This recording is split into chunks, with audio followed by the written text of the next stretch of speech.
Lovers டே முடிஞ்சு 10 நாள் கழிச்சு பிளாக் போகிற ஒரே ஆள் நான் தான் இருப்பேன்னு நினைக்கிறேன். பட் இருந்தாலும் பார்க்கலாம்.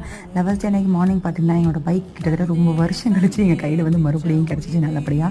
ஸோ அவனை கூட்டிக்கிட்டு டேரெக்டாக நாங்கள் கோயிலுக்கு போய் ஒரு பூஜையை போட்டுட்டு சாமியை கும்பிட்டுட்டு, அதுக்கப்புறம் எங்கள் அண்ணனோட பொண்ணுக்கு பர்த்டே ஃபங்க்ஷன். ஸோ அங்கேயும் போயிட்டு நல்லபடியாக சாப்பிட்டு முடிச்சுட்டு போய் வீட்டில் படுத்து தூங்கியாச்சு. நைட்டு 9:30 போல் என் ஹஸ்பண்ட் வா கொஞ்சம் நம்ம பைக்கில் அவுட்டிங் மாதிரி போயிட்டு வருவோம் அப்படின்ற மாதிரி கூப்பிட்டாங்க. நாங்கள் நைட்டு 9 மணிக்கு மேலே தான் கிளம்பியே போனோம். ஆத்தூரார் போயிட்டு எனக்கு ரொம்ப நாளாக கல் தோசை சாப்பிடணும்னு ஆசை. அதுவும் கிராப் லாலிபாப் இதெல்லாம் கொஞ்சம் ஆர்டர் பண்ணி நல்லா சாப்பிட்டோம். மெயினாக நாங்கள் போகிறதே அதுக்காக தான் இருக்கும். சாப்பிட்டு முடிச்சதுக்கப்புறம் எங்களுக்கு மகாமாவத்தை சுற்றி நடக்கிறதுனா பிடிக்கும். சின்னதாக ஒரு வாக்கிங் மாதிரி போயிட்டு குல்ஃபி வாங்கி சாப்பிட்டுட்டு சந்தோஷமாக வீட்டுக்கு வந்தாச்சு. இதை ஏன் இப்போ நாங்கள் சொல்கிறோம் அப்படின்னா, நிறைய பேருக்கு வந்து லவர்ஸ் டேக்கு வந்து நம்ம இங்கே போகணும், அப்படி செலிப்ரேஷன் பண்ணணும், இப்படி செலிப்ரேஷன் நிறையா இருக்கும். அதெல்லாம் தேவையில்லைங்க. சின்னதாக நமக்கு கிடைக்கிற சந்தோஷம் கூட போதுமானது தான். காலையில் தூங்கி எழுந்திரிச்சு நைட்டு 9 மணிக்கு என்னை கூட்டிகிட்டு போயிருக்காரு. ஸோ நீங்கள் எப்படி என்ஜாய் பண்ணி